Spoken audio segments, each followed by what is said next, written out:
Hey everybody, welcome to the week 6 of the waiver wire selection, where we review all the current injuries from this past weekend, give you some selections as far as what you should be drafting or picking up for this upcoming Tuesday, and we'll also give you our pick of the waiver wire pick of the week at the end of the episode, so stay tuned for that. My name is Marco Nunez. I'm a performance athletic trainer, spent the last 20 years working in professional settings. I'll give you a little bit of the insight as far as the injuries and what does it mean out there when you hear when a player is going to be out for several weeks or anything like that sort. And then my co-host is Landon Buford. You want to introduce yourself, Landon? Yes, I'm currently a freelance journalist, a sports and entertainment journalist. Glad to be here again with Marco to do another episode of the waiver wire selection and give you guys great information for this week. Perfect.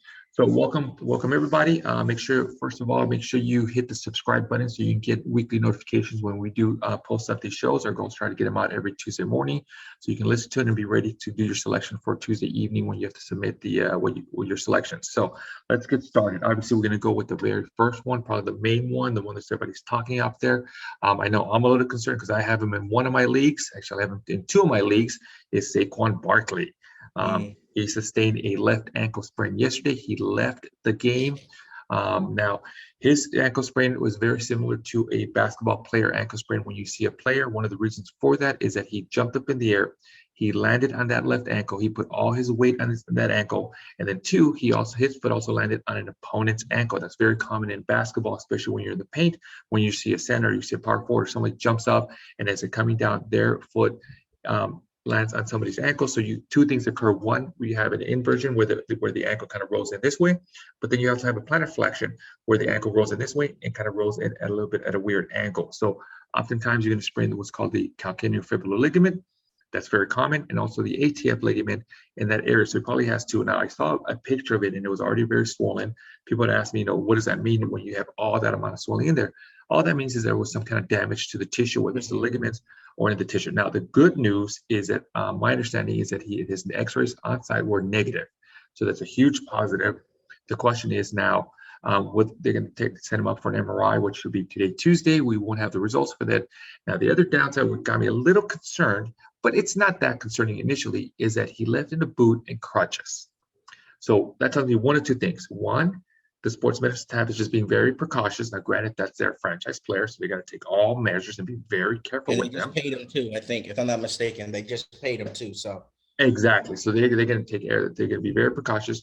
Or worst case scenario, which is the second one, is that he might have sustained a good second, potential third-degree sprain. If that's the case, we're looking at him probably being out for 6 to 8 weeks or a little bit longer if it goes that route. But obviously, the MRI that's going to be done today is going to determine the degree of the sprain. So, question now: if you have Saquon Barkley landed, who do you pick up? Do you rely on Devin Booker, their backup, or do you try to go somewhere else?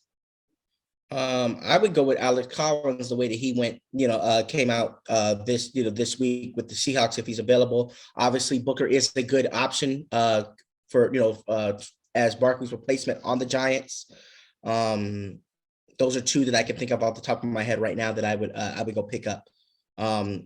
Again, I don't know. I don't see this guy being available in free agency, but if you can go get Cordell Patterson, go get him. He is a wide receiver and a running back. If he is still available in your leagues, go get him. I don't know why he would still be available, but go get him if you can. No, yeah, I agree with the one with Cordell Patterson. I think by now you kind of called it out when we did our week 3, I believe. That's what was your pick of the week type of thing. I went ahead and grabbed it myself. Now I know he didn't have a you listen. Oh yeah, of course. He didn't have a great game this weekend, but he gave you a good solid 18, 19 points. A week before, I think he gave you a good 30, 33, 34. He exploded for 3 touchdowns. Yeah. Correct. But he's still now he's going to be part of the offense no matter what. Mike Davis is somewhat producing. You have Pitts up there as far as the tight end, but that's all they have. So they just got to go to one of these guys. I know Russell Cage was out. I know Calvin Ridley was out. They didn't travel out there, so we'll see what's going on with them type of thing. So still Cordell Patterson, he's going to be part of the offense. So go ahead and grab him. I agree with you with Alex. Go ahead. Do you know if that his injury is the same ankle as his ACL injury from last year? That is a good question. That I do not know. I guess that's something we're going to need to find out.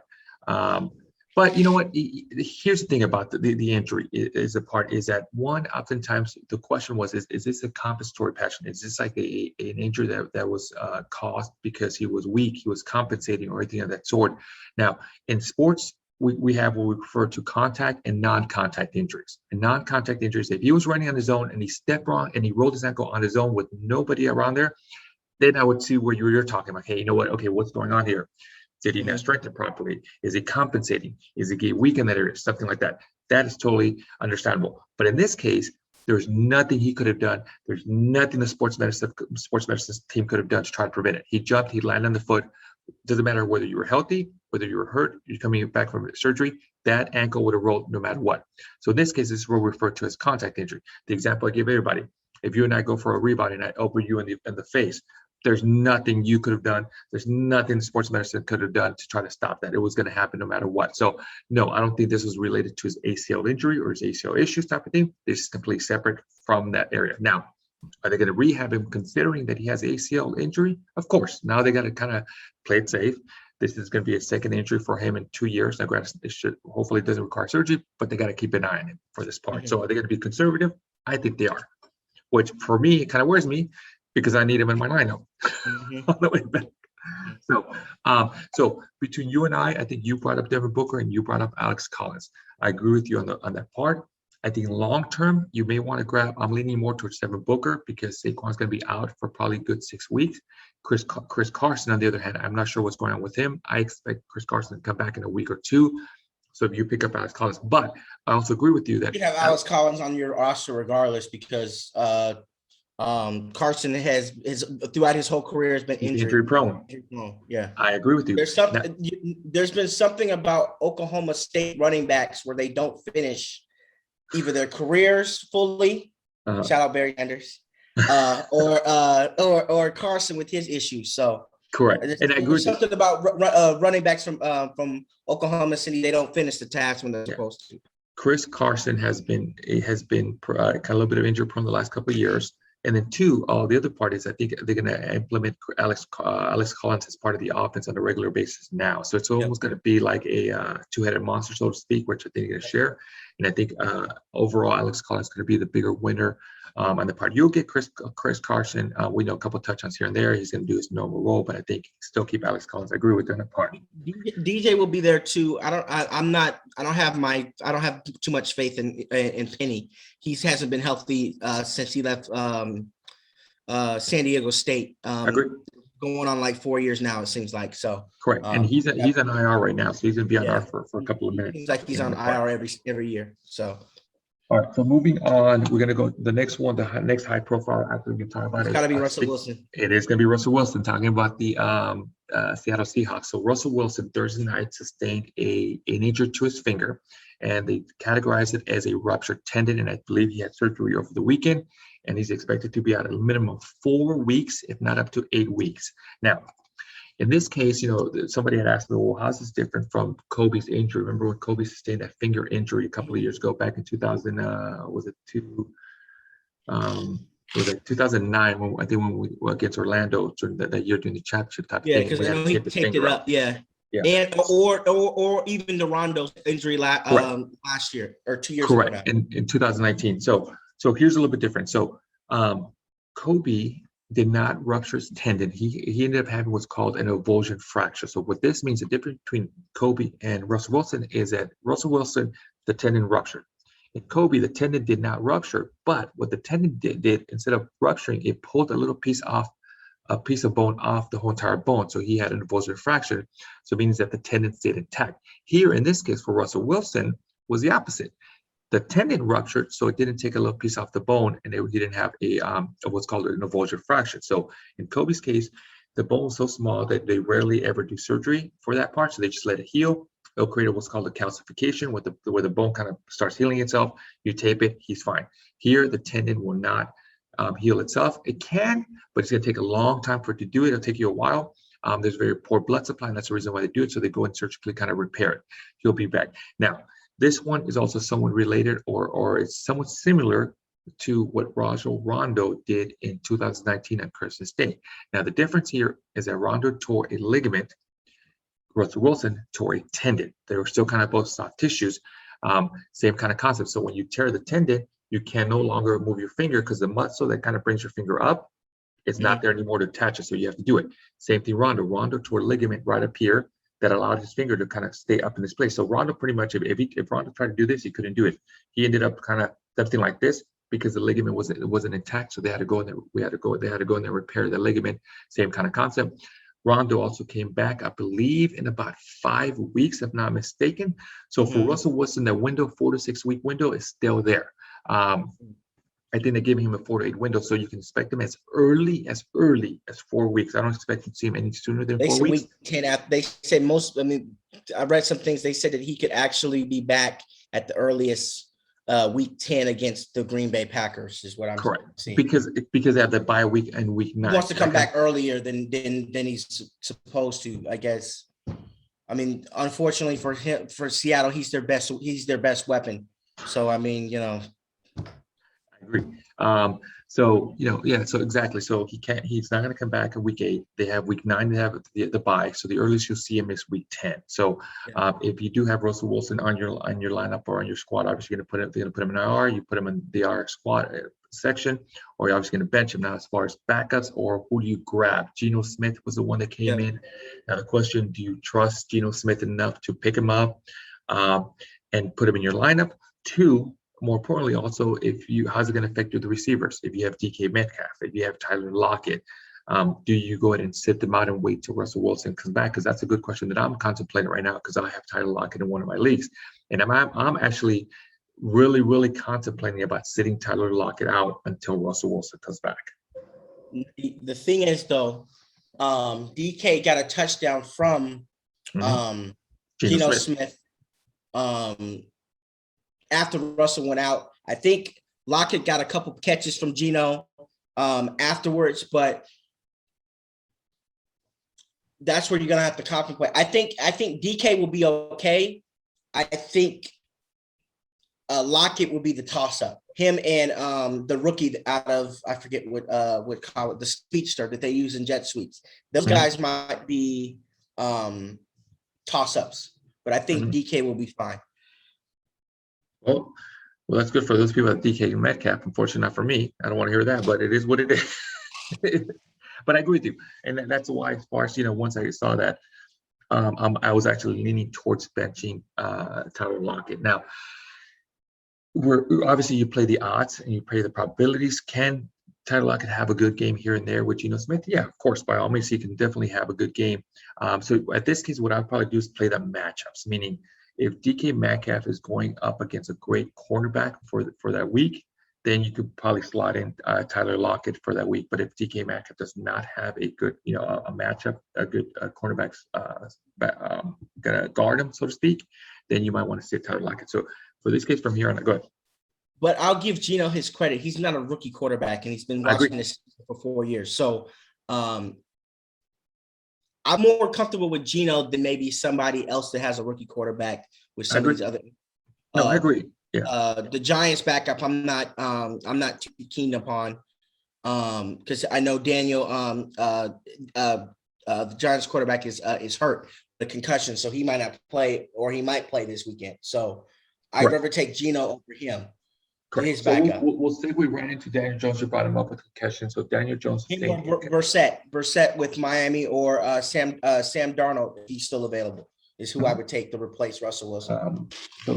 Daniel Jones. Let's talk about Daniel Jones. You brought him up. He sustained a concussion last past weekend. He was removed from the game. He did not return to the game, so therefore he's under the NFL concussion protocol, just like what happened with Teddy Bridgewater last week. He has to go through this whole process, so he's going to be true questionable for Sunday's game. So just keep an eye on, maybe do have him on your lineup, see how he does, see if he clears the concussion protocol. He has to go through these milestones just like every other player. So there's still a chance for him to potentially play Sunday. The question is, you got to just make sure you pay attention, see how he's doing by Thursday or Friday. If he participates by then, you should have a pretty good idea. If he doesn't even participate in practice by Friday whatsoever, that's a good indication that odds of him playing Sunday are very small to nil. But if he's back in the lineup, practicing, not the contact and everything, he should be ready for Sunday.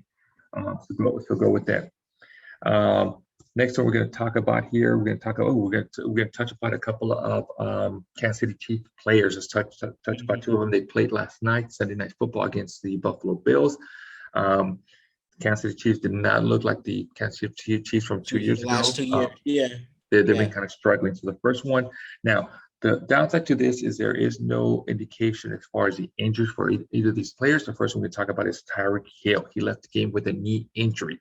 They've yet to say what it is. They haven't even speculated. They haven't even mentioned anything whatsoever. So I'm assuming he's going to undergo some MRIs, some additional testing, probably today. So by the time this podcast comes out, so hopefully the results will be out, and then we'll be able to determine where he's at. If we don't know by Tuesday, we'll definitely know by Wednesday what his injury will be, or what his injury is specifically. And the other one that left also was their star running back, which was Clyde Edwards-Helaire is the one that also left, and they also designated him with a knee injury, pretty much like Tyreek Hill, but they didn't speculate, they didn't say anything, they didn't give us any hints or anything what it could be. So both of those guys are going to undergo MRI, CT scans, anything probably today, Monday, and we should have a better idea as far as either by the end of today or by tomorrow, Tuesday, if not no later than Wednesday, like Landon mentioned, as far as for these two guys. So as far as right now, we don't have any update. Just let them know that they're out. We just have to kind of to be determined, see what happens with them. For both of them, Williams will probably be a good slide in for the Kansas City Chiefs. They have a running back that's decent already on the roster. They just signed Josh Gordon, so if Tyreek Hill can't go in, I would slide Josh Gordon in if he's available in that slot. True. So I mean, it's kind of, he's not Tyreek Hill, but he's still a decent equivalent if you need him. So that Kansas City team is stacked on offense. They got replacements on replacements. No, I agree with you with Josh Gordon. I didn't think about Josh Gordon. I know I saw him on the waiver wire type of thing, and I thought about getting him, but right now, if Tyreek Hill cannot go, Josh Gordon definitely is going to take an uptick on receptions. I know a lot of teams are trying to either one or two things. Either they shut down Tyreek Hill or they try to shut down Travis Kelce to try to stop him. One of those two guys. So if Tyreek Hill doesn't play, teams are going to probably target Travis Kelce, which means hopefully it leaves Josh Gordon open. So if you have him, then actually Josh Gordon might be a good play for this upcoming weekend. Like I said, keep an eye on what happens with Tyreek Hill.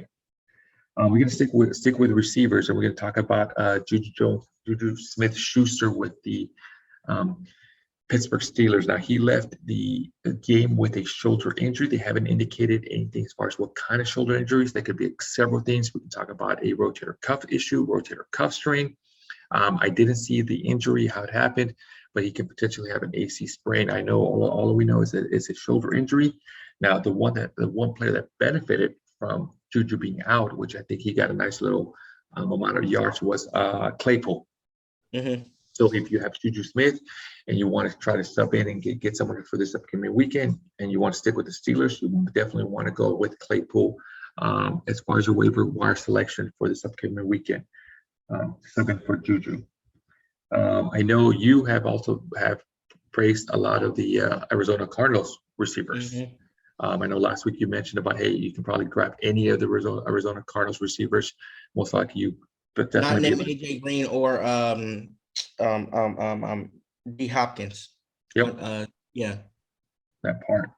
Maybe even AJ Green might be still available, but I would go after any Arizona Cardinals. They're 5-0 right now, so I mean they're hot right now. So yeah, and they're flying on all cylinders. So you definitely want to take advantage of that. Just like here's the other thing, also just like with the Buffalo Bills offense, you want to try to grab any receivers out there.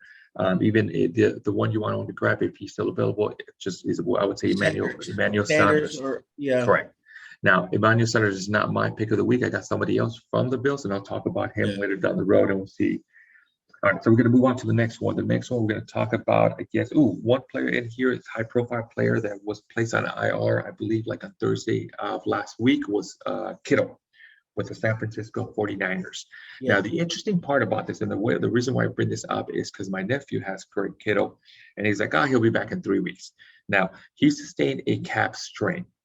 Mm-hmm. Garoppolo also sustained a calf strain. So my question was, if Garoppolo sustained a calf strain, why didn't they put Garoppolo on IR? So what this tells me with Greg Kittle is that he probably has a second-degree calf strain versus Garoppolo probably has a mild or first degree. Go ahead.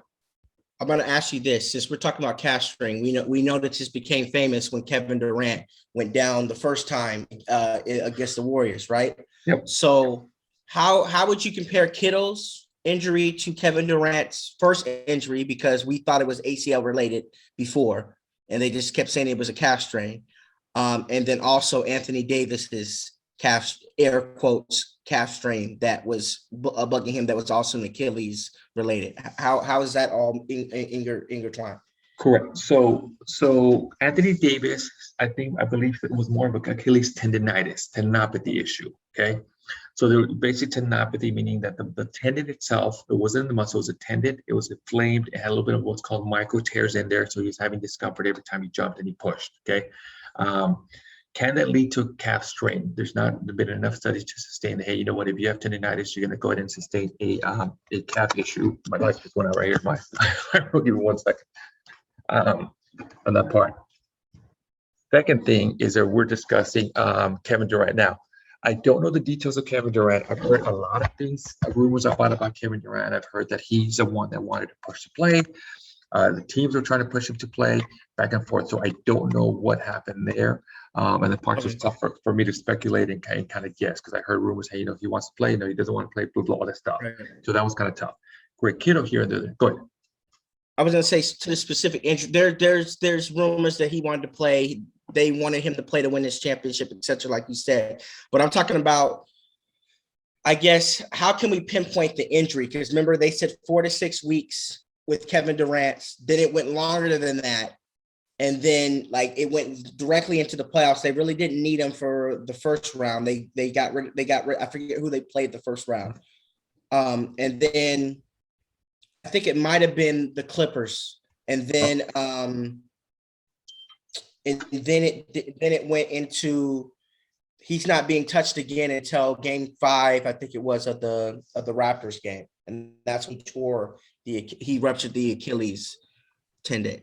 Right. So here's the question. The question is, was it a calf strain, meaning that the muscle, did he tear the muscle back then, or did he actually have a micro tear in the Achilles and they were waiting for the tendon to heal? They might have done PRP, stuff like that, and they were just categorizing as a calf strain. Right. I know I've had this discussion before, and it's very common in at least in the NBA or in football, where sometimes I call this the Bill Belichick rule, where they don't disclose exactly what the issue is, and they'll say something different, but it's still within the same area. So that's the question. Was there a micro tear already in his tendon, and he wanted to play through it, and they were just, hey, let's see what happens, and they eventually kind of ruptured, or did he actually have a strain in the muscle, which then led to the rupture of the Achilles tendon? Now, that could be possible because if the muscle is already strained and it's weak, all that load is going to the tendon instead of the muscle type of thing. So it varies. Now, in this case here, my understanding from everything I've read is that Greg Kittle has a tear to the muscle itself. Now, the question was, why they put him in IR and Garoppolo not in IR? So what that leads me to believe is he probably has a good second degree strain to the muscle, which if that's the case, you're looking at him being out at least 4 to 6 weeks minimum within that range. I know IR is like 3 weeks, and the reason why I say this is because my nephew has him. It's like, hey, he'll be back in 3 weeks. Nah, I don't think he'll be back in 3 weeks. Most likely it's going to be a lot longer than the 3-week mark, where Garoppolo has the calf strain, but he probably had a mild calf strain. So that's why they did not put him in IR, because they expect him back in a week or 2. Do you also think that they're putting him there? There's a difference in quarterback play, because obviously Garoppolo is their number one quarterback, right? And I know that you don't want to, I think they have 3, but you don't want to depend on a rookie, no matter how good he is. Do you think they're doing that specifically because of who's behind him? They might not want to be specific. He might be out longer, but they don't want to say that. Possibly. Well, here's the one thing. Also, you got to look at the position.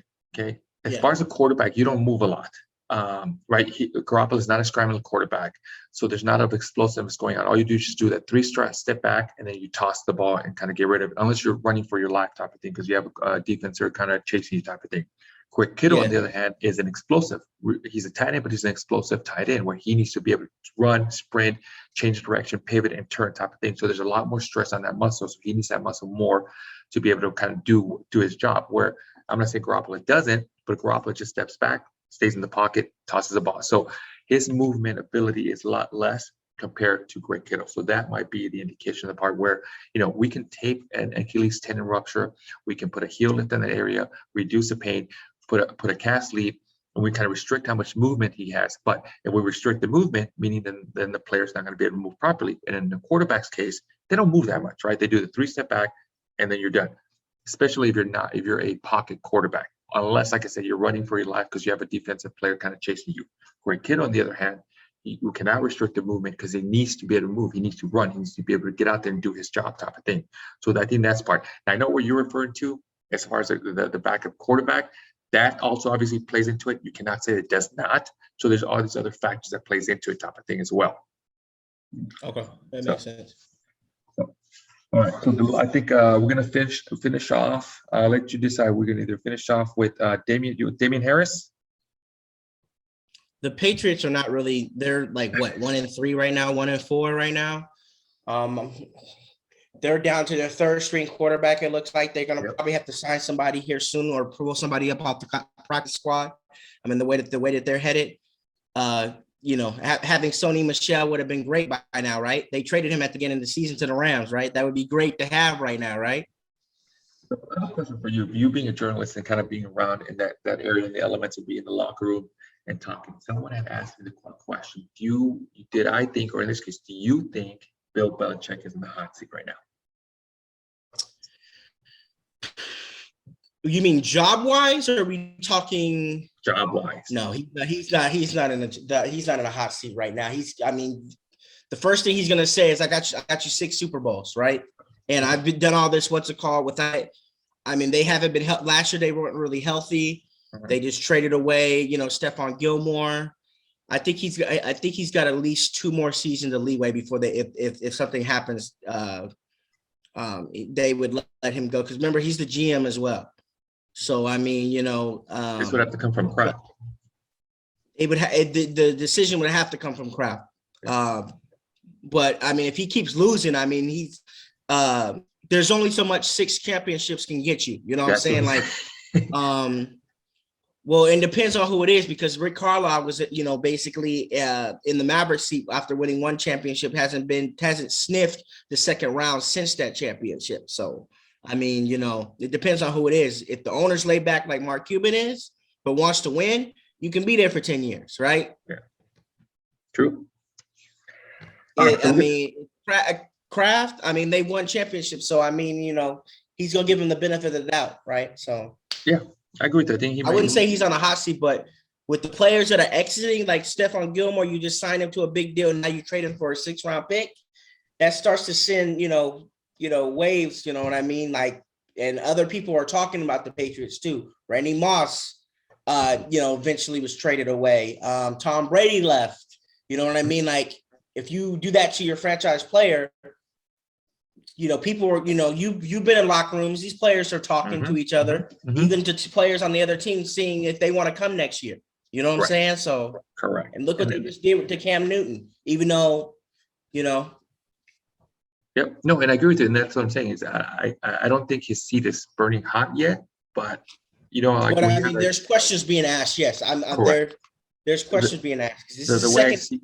Remember, he's supposed to be the go-to coaches, right? So, yeah. You know what I'm saying? All I could probably say is the seat's starting to get a little warm. Put it that way. It's warm. Right now. It's lukewarm. It's lukewarm right now. Lukewarm right now. Okay. And that's not just from him sitting on it for the long time. So, okay, we're going to finish up with quick 2 updates, and then we'll give you our pick of the week. The first one, we're going to give the updates on Dalvin Cook and Joe Mixon. Now, Dalvin Cook did not play this upcoming weekend. I know he was questioned to the very last end. I think, from my understanding, he was a game time decision, and obviously they decided not to go with him. They went with Alexander Madison. So if you had the insurance and you had Alexander Madison on your bench, you played him, and he actually produced for you, gave you a good solid 24, 25 points. So I expect Dalvin Cook probably to be able to come back and return to practice this upcoming week and be back on the lineup for you this upcoming Sunday.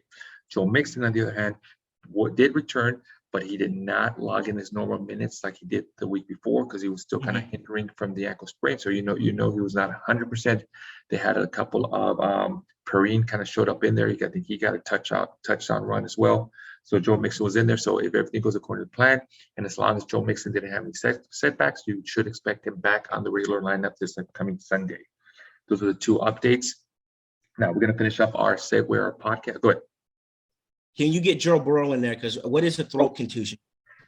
No, yeah. So Joe Burrow, here's the one thing about it, and I think that's the issue with the throat contusion. A contusion is basically a bruise, okay, to any body part.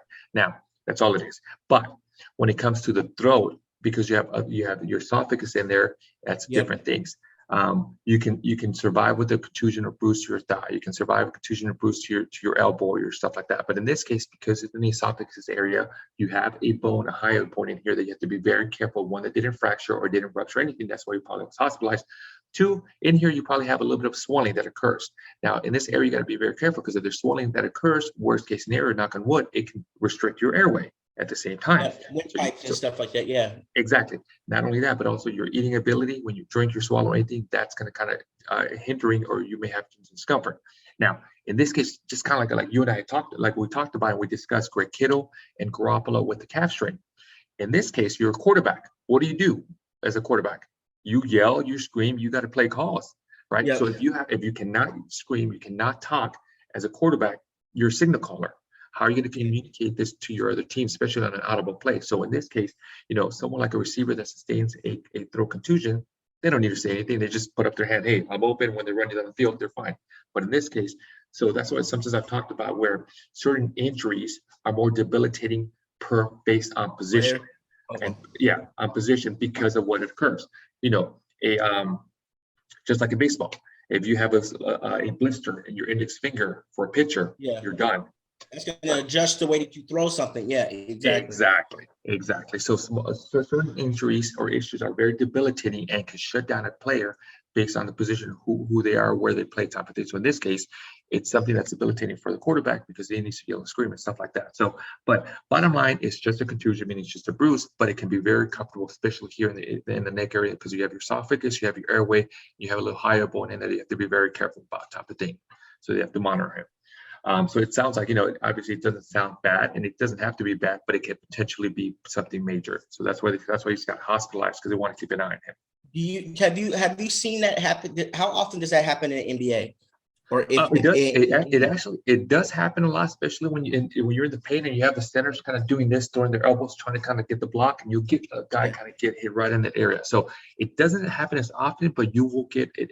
I've never experienced someone that was so bad that they got hospitalized, but I've worked with athletes that they got contusion here. They were a little hoarse, type of thing, scratchy throat, nothing major, no obstruction of airway. They were able to breathe, but when they came back the next day, they were kind of talking like with a harsh voice.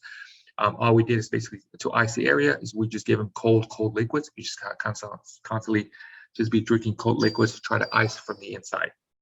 Okay, that makes sense. Yeah, but it just happened. So, all right. So we're going to finish up with our pick of the week. Landon, you want to go first, or you want me to go first? I'll go first. I got two Seahawks. I got Geno Smith at quarterback because I'm going to give him the benefit of the doubt that he's a veteran. And I like what he did last week. I'm not going to knock him for the miss, flag call that they should have flagged. That wasn't his call. The last pick was not his. The Rams for last week. I'm not going to knock that. And then also Alex Collins as well as my pick. Nice. I like those two. I agree with you with Geno Smith. I think he should be, like, again, he's not a rookie quarterback, so he should be able to kind of step in there nice and smooth. Granted, he's not Russell Wilson, but he should be able to give you something. Two, that last play was not what that last interception. And he's taller. He's taller than Russ too. So he is. Yep. And he's still mobile.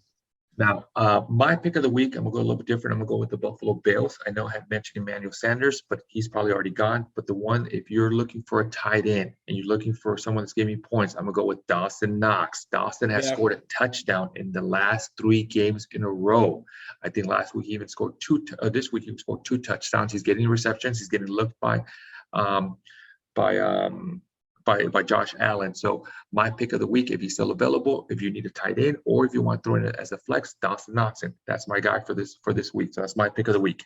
Zach Ertz, if you need a tight end, if Knox is not available, go get Zach Ertz for this week. I forget who they're playing, but it might be the Falcons. But go. I think that he was owned by only 0.1%.